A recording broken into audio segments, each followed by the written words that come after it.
You got the whole getup over here. The oven's preheated. I'm Mario. That's my Croatian co-host, Franco, a.k.a. Papa Fazul. Papa. We're the Oven Podcast. Do me a favor. If you're on YouTube, like, comment, share, spank that subscribe button. And for the audio listeners, follow us and leave a 5-star review. Who we sitting down with today, Frank? Oh, man. We are at the studio. We're back with another mini baby. We got our boy, Pat Cantwell. He was part of the 2023 World Series with the Texas Rangers. He was our captain on the 2012 Stony Brook Cinderella Story baseball team. And he's one of the best catchers and all-around people you could ask for. I'm so hyped that we finally got him on. It's going to be a good one. Let's get right into it. Play ball! Keep it cooking in the oven. The oven. The oven. Yep. The oven. The oven. The oven. Yep. The oven. The oven smells good. The oven. The oven. Yep. The oven. Hey, you're not in sweatpants. Nope. You dressed up for the fucking occasion. That's it. Well, I'm finally sitting down with someone who got drafted. What an honor this is, Pat. Thanks for coming. Yeah, thanks for having me. Thanks for coming. And the worst part, he got drafted twice. Oh, He can just pass one my way or something like that. I don't know. I don't ask for much, dude. oh man, that was dynamite right off the bat. I got the glove and everything. I came prepared. The eye black. I'm ready Perfect, to go. ready Yeah, to go. You look ridiculous, dude. Oh, I usually do. So no, I'm sitting with two catchers right now. Pause. Why the hell? I was gonna say pause. Why the hell did you guys choose catching? Oof, good question. My story is a little different just because I was a shortstop growing up. I made 2 huge errors in a tournament that cost us a trip to the World Series at our age in Texas. We were playing at Staten Island. Bottom of the 7th, needed to win 2 games. Lost the first one. Second one, boot 2 balls, back-to-back plays, lose the game, and coach kind of said, all right, that's it for you, pal. And it was catching from then on out. I can't picture you at short, man. I really can't. I can. I always thought I was athletic enough to do it, but those 2 plays, they wrote the history books for me. They really showed you. They really showed you what it was like to be in the infield. That was it. Catcher has to be the hardest. Catcher has to be the hardest position. You don't want to hear my story? Don't worry about it. Oh yeah, no, Mario. Let's Did hear the story. ask Mario But yeah, as well. It's not exciting. It's not as exciting as No, you know what? I'm actually really interested. Let me hear. But I was a pitcher and a catcher, Oh boy. and I was just one of those stupid guys that would pitch one game, catch the next, and the arm just couldn't keep up. And so I had to pick one. And one of my biggest regrets in life is choosing catching over pitching. You've said that pretty often. I think about it all the time. You have a good base. You have a good base. I for got a pitcher. good base. Nothing against catching. Like I obviously have a lot of respect for catchers. Yeah, sure. But to me, I was a kid who lacked confidence. But when I was mowing people down on the mound, I was hyped. Yeah. That was the most confident I was as a kid. Like I'm talking like when we were, the 46-foot mound. Like I was mowing people down. Yeah, Sure. That was a crazy feeling. I feel like every kid, especially in like little league, should get on the mound. Yeah, for sure. You got to see what it's like. Exactly. Test it out, see if you like it, and test then the waters. you go from there. But that being said, catcher has to be the hardest position in all of sports, right? Not just baseball. I'm saying all of sports. I mean, it's got to be up there. Hockey goalie, I would put up there. You think? Being able to move side to side on skates. See, for me though, Man. I add in the fact that you have to hit hit a round ball with a round bat when you're not squatting behind the dish. Sure, but I'm thinking strictly defensively. Catcher as a whole. Catcher as a whole has to be the hardest position in all of sports. You got to do what you do for 9 innings, and then you're still expected to hit and run the bases. Like, Yeah, that's well, everyone is playing a whole season, but you're playing like 4 seasons in one. yeah. It's definitely tough. I would, and the only other position off the top of my head right now would be a hockey goalie because of their flexibility. Obviously they're not on the offensive side like we are, but I mean, if you're putting both aspects into it, yeah, I would probably say catching's got to be the most demanding position in all sports. I feel like there's a lot of luck involved in hockey, and there's not so much luck involved in baseball. I don't know, man. You put this body in a set of hockey pads, I'm taking up the whole freaking net. Is there a height restriction or a size restriction for a goalie? I always thought about that because if you have a big dude Yeah, it's going to be hard to score a goal. Why can't you just get like a big fat motherfucker, throw him in goal, and be like, hey, just stand there, and don't let the puck go past you. I don't know. That's a good question. You know, He's like, that's a question for a hockey player, Frank.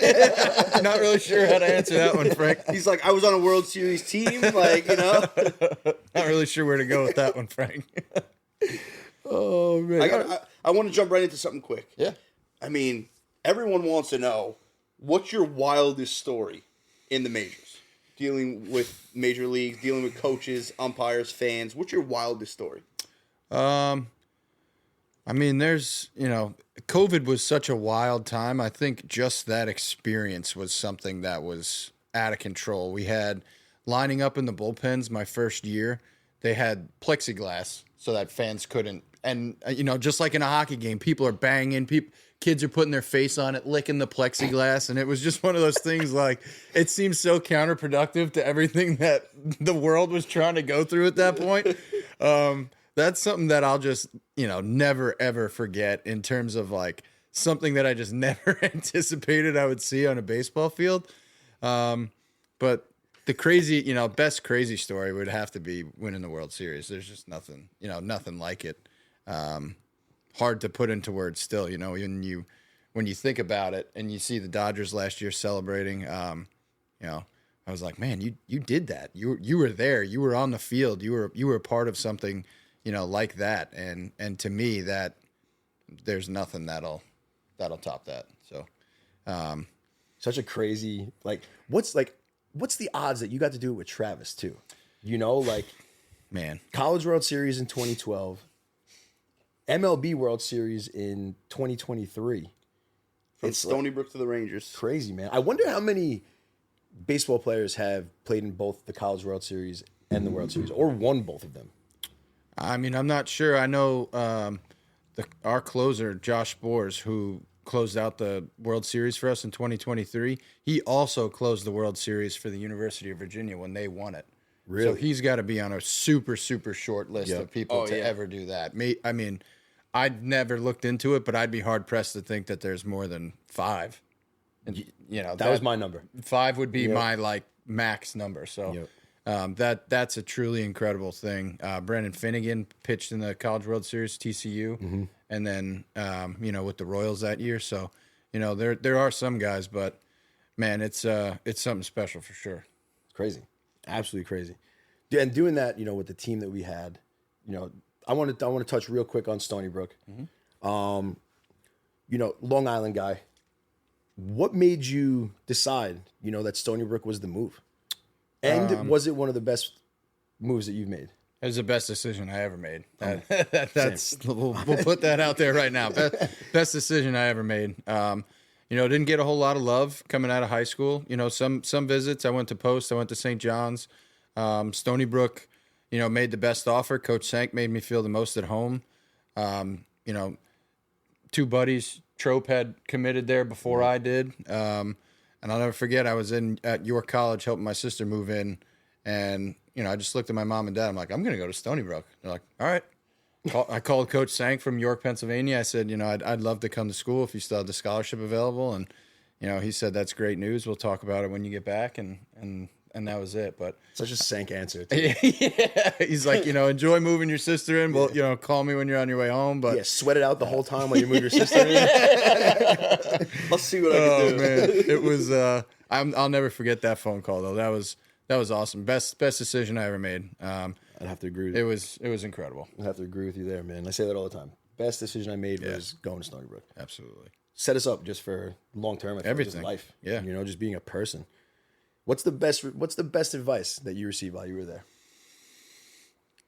At Stony Brook under Coach Senk, man, there's a lot of one-liners that I could think of right now. I'll probably keep them to myself for now, but just be yourself. Coach Senk was always a guy that said, if you're good enough, you're gonna play. He never played favorites. He never picked and choose. It was never because Johnny's mom called and said he wasn't getting playing time. If anything, that made him more upset. Oh, that made it so much worse. I just appreciated him sticking true to his word. That was a big reason that I committed there.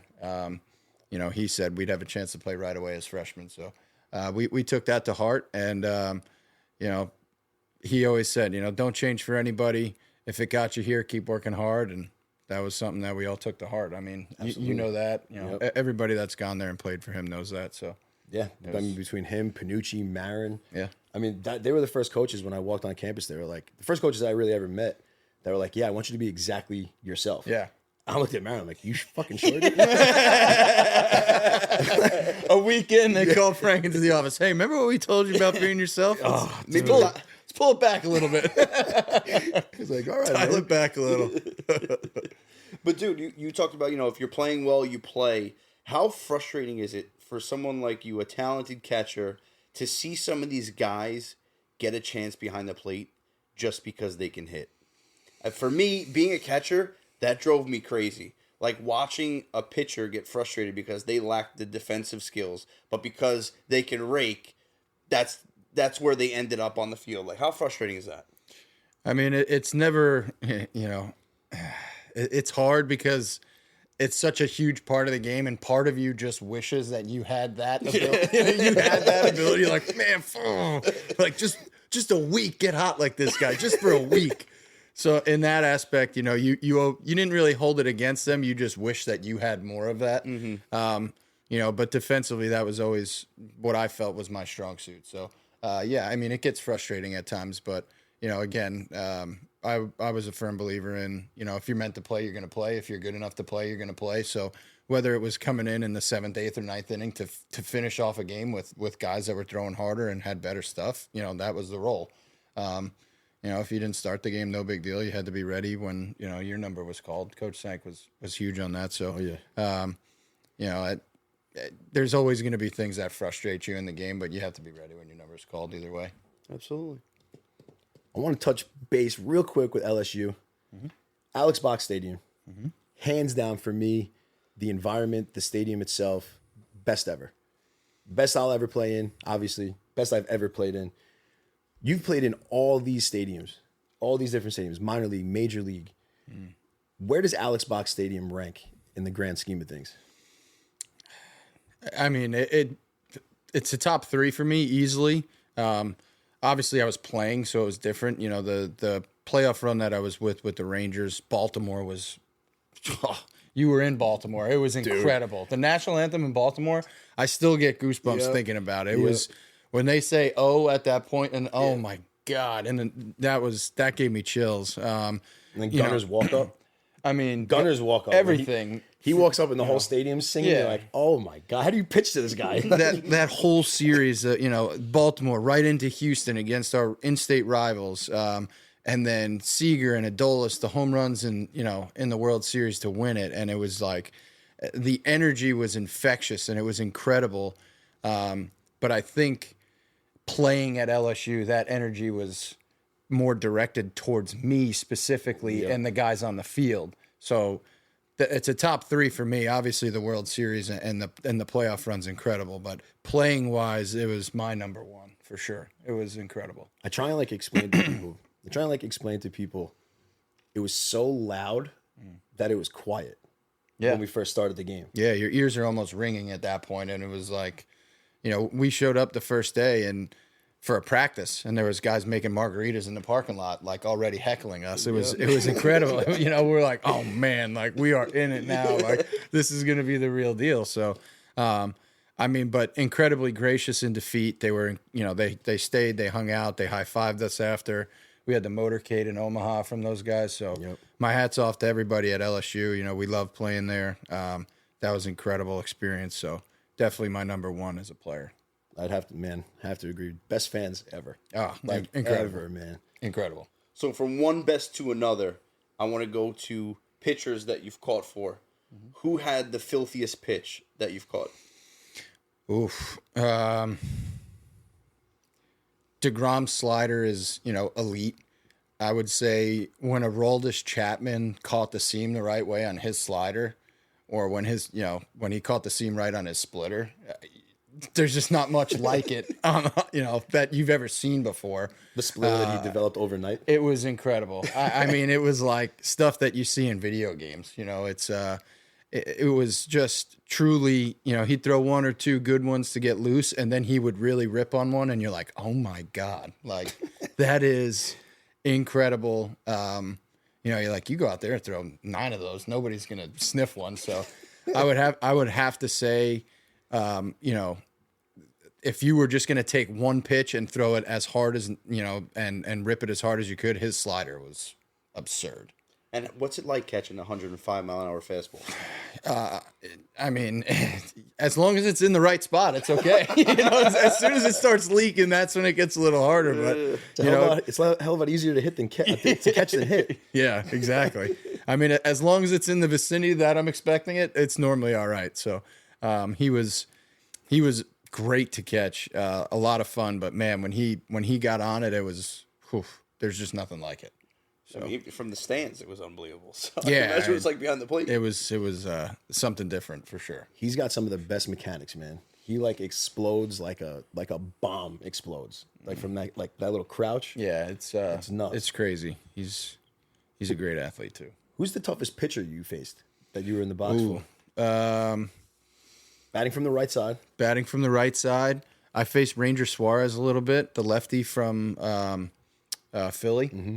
And he pretty much packed my lunch every time I faced him. I probably was 0 for 12 off him. He owes you dinner or something. Yeah, I mean, broken bats. He'd go 2-seam in and then throw the cutter right off that, and I didn't stand a chance. I don't know if I ever even put a ball in play that I got out on. I think I just struck out or popped up to the catcher every time. And then right-hander was Lance McCullers made his Double-A debut against us. Mm-hmm. And same thing. Same thing, just different side. Just 2-seam slider, no shot, back to the dugout. Gear, pop the gear on. Like, all right, well, only got 2 more hopefully against him, and we'll see who comes in after him. So, hopefully, literally. Yeah. So those 2 guys, stick out in my mind for sure. Dude, nothing worse than popping out to the catcher. No, the pitcher. Oh, pitcher. If the pitcher catches it, catches it, that's a problem. If the pitcher catches it and he's not being called off, it's an issue. Right. Otherwise, it's the catcher for sure. You pick your thumbs up on your way back to the bench, and you put the gear back on. You soft toss it underhand back to him. You're like, oh my God. Yeah, he needs a new ball because you stuffed it. It's pine tar all over it. Oh man.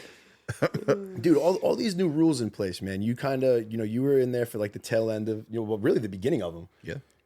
What's some of the rules? Listen, some of the rules I'm here for. Mm-hmm. Some of them I am truly against. Like what? My biggest one is the pickoff rule. Yeah. The disengagement rule. Dude, Ricky Henderson's Ricky Williams. Pins out, baby. Ricky Henderson's stolen base record is going to get caught eventually because of this. The disengagement rule, and I hate also in extra innings when you're doing you put the man on second base. It's like California. It's like the California run rule that we play. Travel softball. Yeah, I mean, I get your points. From a player's safety perspective, that's the argument for the ghost runner on second. We're not playing 22-inning games, which I get. There aren't many that were ever played, but that one I understand. The pickoff rule does get dicey. There's a lot of discrepancy in did he step off to make an attempt? Did he step off just to step off? So I think if they cleaned it up, it could be okay. But that's definitely one that frustrates guys. Yep. Just in terms of everyday usage and, how it's enforced. So if you could remove one of the rules, that's the one that you would remove? Or is there one that sticks out a little bit more? No, I'd probably remove that one just because of the, what I consider to be an inconsistency in how they enforced it. It makes it harder for you guys as catchers as well, because your rate is going to go skyrocketed down because these guys are getting much better jumps after the second disengagement. Yeah, I mean, but this year there was a lot. Freddie Fermin, Logan O'Hoppe, another Long Island guy. They caught over 40% of base stealers. So at the end of the day, if your pitcher's doing the job and getting the ball to you, does it really matter? Or, so. I was going through some Stony Brook records. I saw you had almost a 67% throwout percentage. Which is nuts. I don't know that for sure. Well, I got it from the Stony Brook archives. I appreciate that dynamite dropping right there. That's outstanding. You know, I always thought that, you know, throwing was one of my strong suits. You know, but I attributed that to being athletic, not necessarily a good catcher. It was more of the shortstop that I never got to be, kind of taking shape behind the plate. So I used to love like bouncing a slider. The kid would take off and Pat would throw him out from his knees, and we would just look at each other and laugh. I'm like, what an idiot! But that's, from outsiders looking in, a lot of people don't realize that like it's way more than the arm. oh yeah, You know, it's absolutely. the footwork. Yeah. It's there's so much that goes into it, and you know, a lot of people don't appreciate that whole factor. That's why I attribute it to the shortstop that was in me. You know, that it was always the footwork was always fairly clean. You know, I just felt like I moved a little bit better than some of the guys that were back there. So for me, that kind of came naturally. Blocking, not so much. You know, I didn't move well laterally. I could get in front of it if I absolutely had to. Right at me, no problem. Side to side, not moving great. So, but yeah, no, I appreciate that drop in. That means a lot. 67% is nuts. Oh Man. yeah. From what you've seen over the last, decade in baseball, do you truly think a guy like Greg Maddux would crack a major league roster nowadays? Yeah, absolutely. Yeah. There's no question. He's even coming in throwing, high 80s, low 90s. Doesn't matter. That guy could put the ball wherever he wants. But you don't see guys like that. It does. I mean, it's not the way that the game is recruiting anymore. It's not what teams are looking for. But if you're going to get guys out, you're gonna have a chance at some point. That's my belief. He was just so far superior mentally than everybody else on the field. He was setting guys up for weeks down the road for playoff series. Yeah. Nobody thinks that way anymore. The guy was calling his own pitches.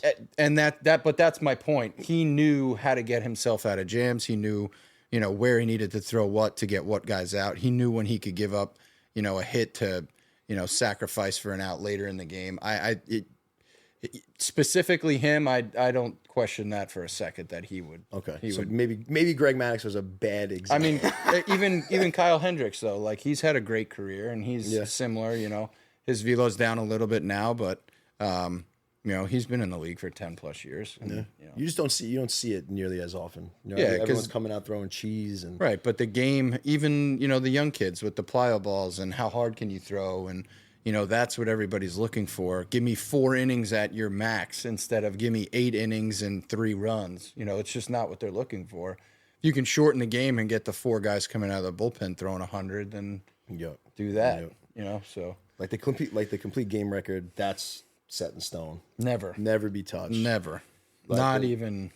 You're not even. I mean, it's gonna be hard to get guys to innings limits at this point. It's like 200 innings. You want them to throw like 240 innings. It's like, yeah, I mean, 200 innings now is a benchmark. It used to be the standard. If you're not throwing 200, you're not getting a job. You're not a starter. And now it's if you're throwing 200, you're in the top 1% of the league that can reach that number. So you got no good numbers. You're in the Cy Young race for that. The game has changed in terms of the expectations that are handed to players and pitchers and everybody. Just the numbers, the analytic drive is really changing the forefront of the game for sure, without doubt. And you're a believer in the analytics to a certain extent, yes. I think that they're definitely helpful in terms of helping guys better understand their stuff, better understand the way that their stuff plays, where to throw it in the zone.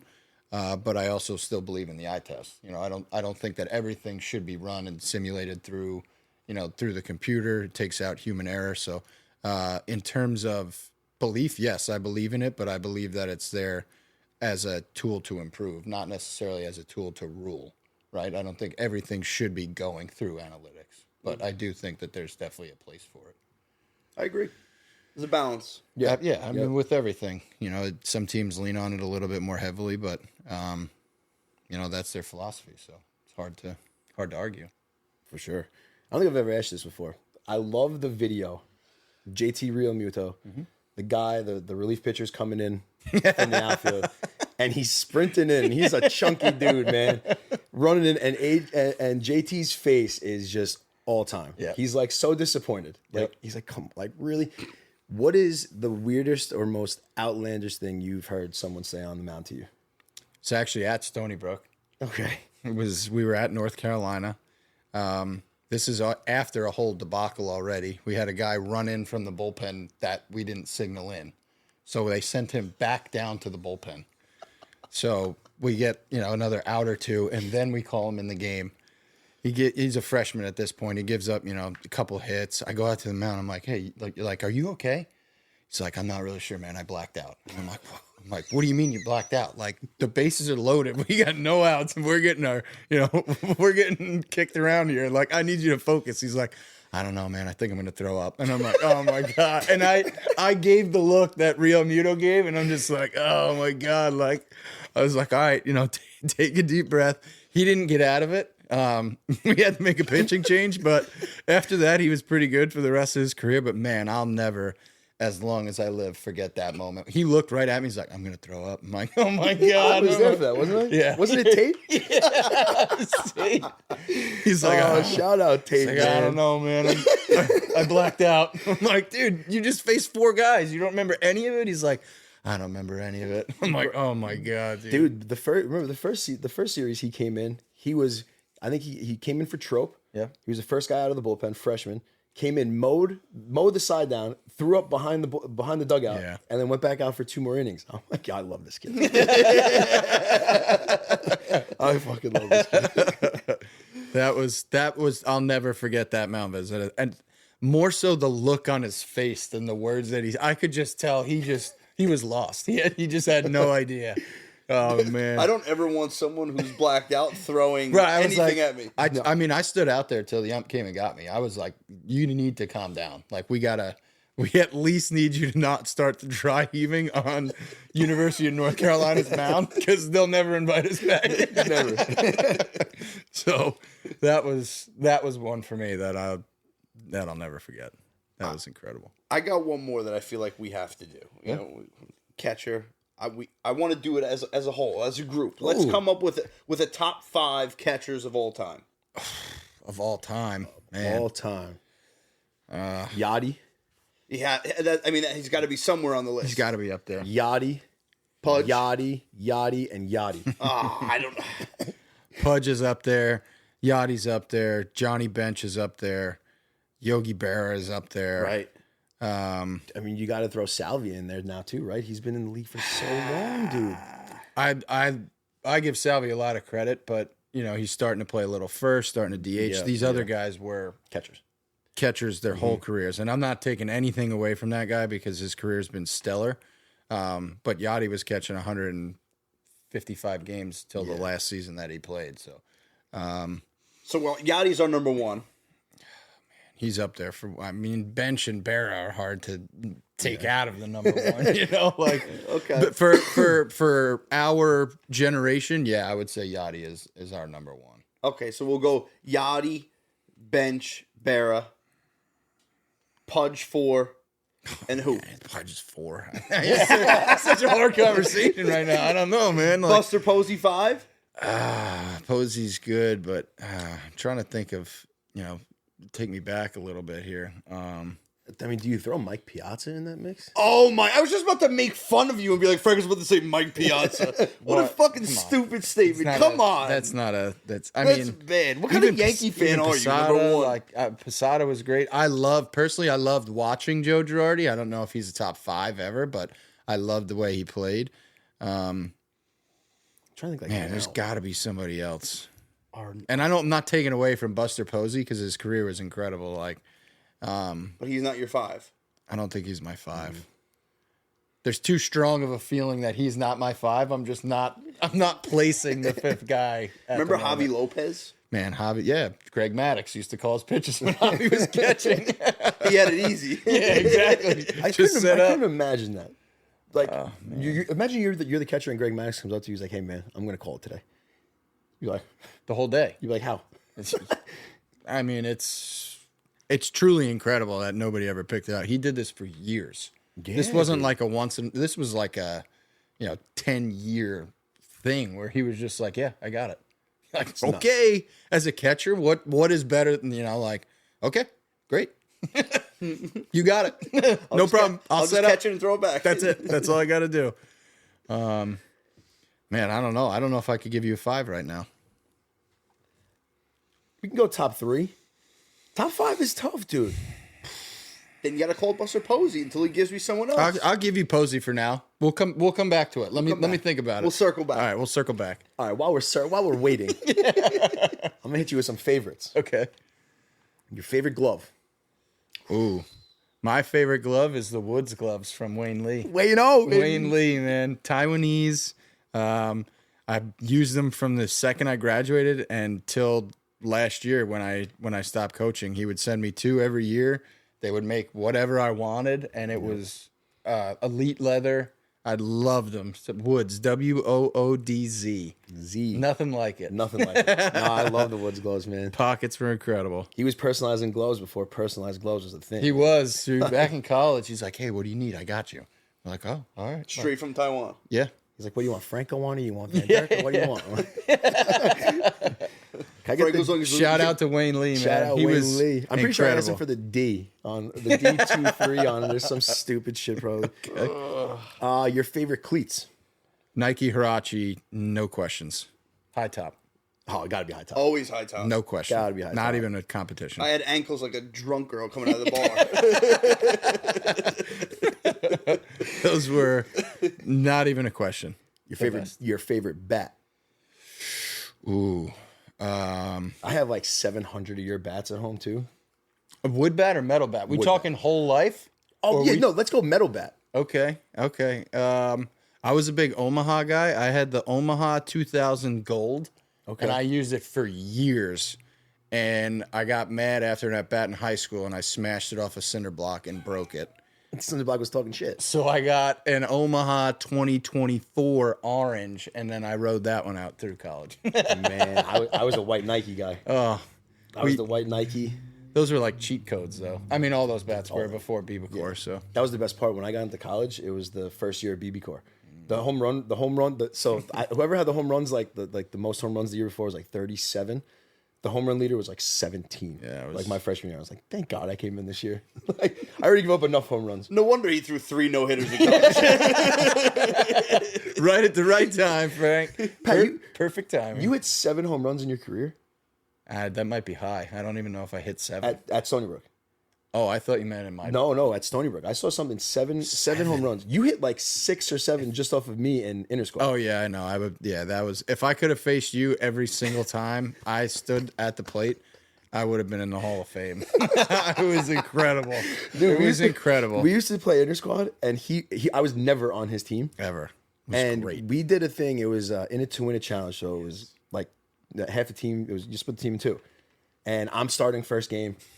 First pitch, he hits out an absolute laser over the left field wall. You don't have to run it out. He runs as slow as you can around the bases, chirping me the whole time. I'm looking at coach. I'm like, you better take him out because I'm gonna hit him next at-bat." Like just talking about like this motherfucker. I'm gonna add to that story because it's one of my favorite stories. So I'm warming a guy up down in the bullpen to come out after Frankie throws, and coach yells down. He's like, Pat, you're almost up. He's got like 2 warm-up pitches left. I run down, take my gear off. I grab my bat, helmet on, and one of the media guys was standing there. He was filming it, trying to turn it into a video. And he goes, Pat, no warm-up swings? I go, not off Franco. First pitch, rocket. I get in the dugout, and coach looks at me. He goes, did you have to run it out? I said, yeah, it's Franco. And he goes, okay. Okay. Like, Do you have that video still? dude, that might be in the archives somewhere. It was bat flip before bat flips were cool. It my was God. incredible. Flip the bat at me. I was more mad he ran around the bases. Oh, it was incredible. That's one of my all-time favorite moments from Stony Brook. Back to favorites. Okay.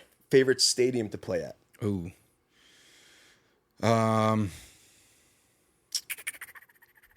Minor league stadium, like where I actually played, or I would say where you played, and then where you were with the Rangers. And, when I was and with the assistant Rangers, for. I loved Seattle. Seattle. Okay. Seattle was awesome. The stadium was great. Fans were always into it.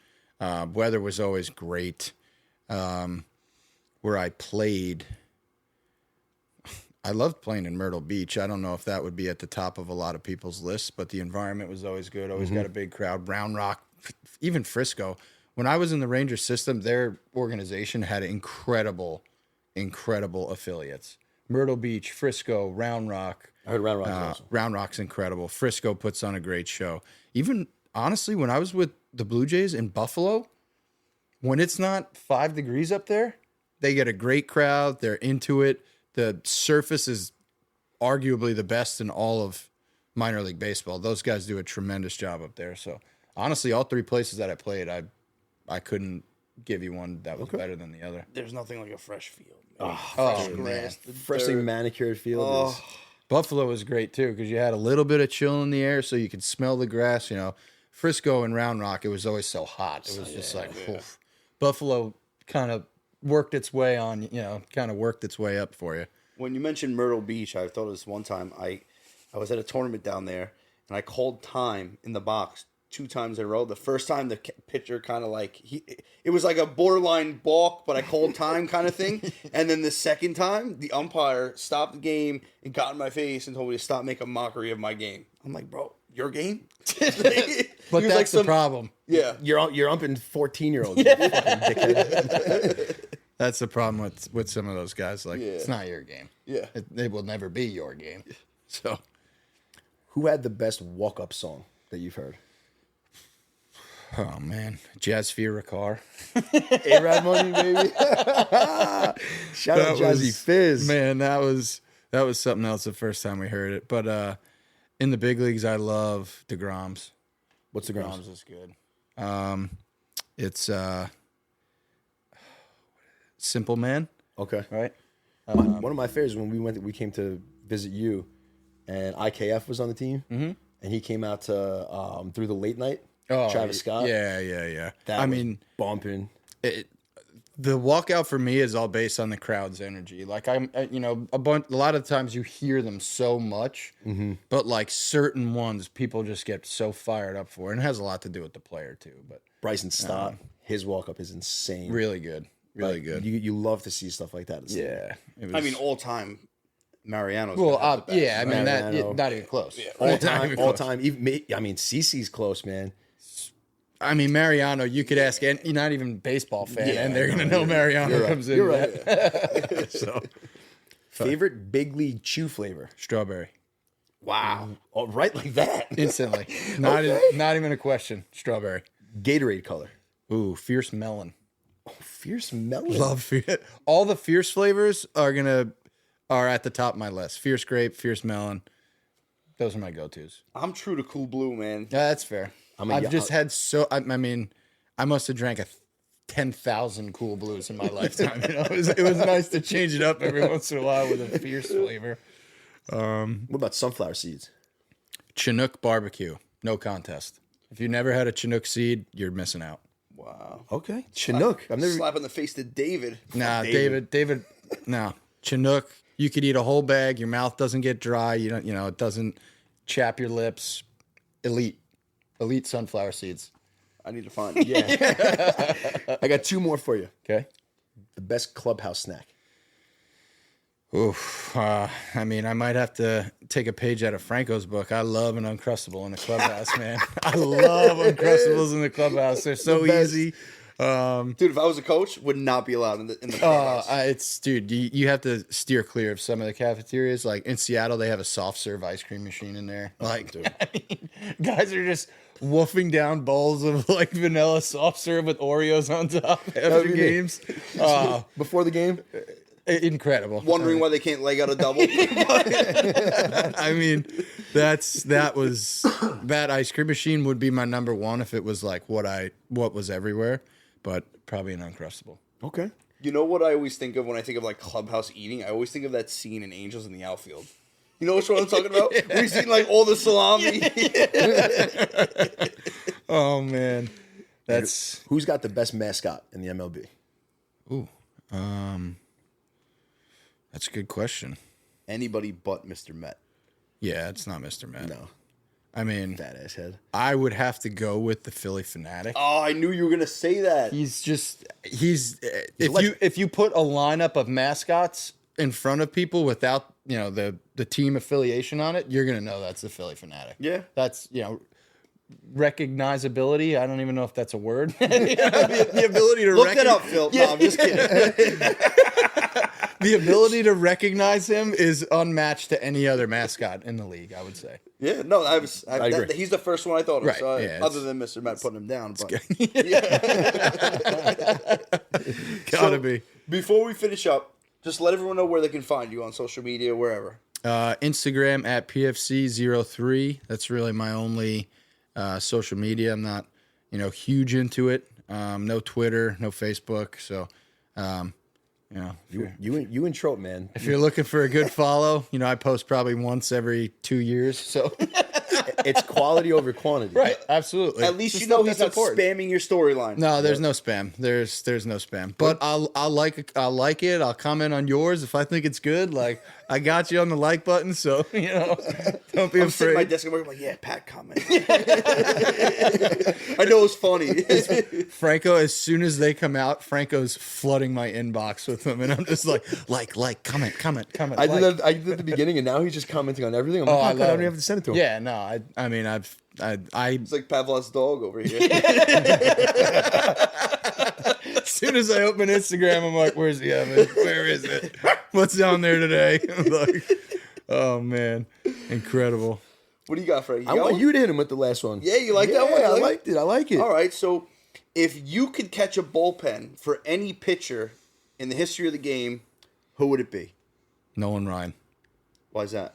Because just the allure of that fastball has me just questioning the just how elite it was. Like I have to know, he threw a first pitch out, 4 or 5 years ago at 86.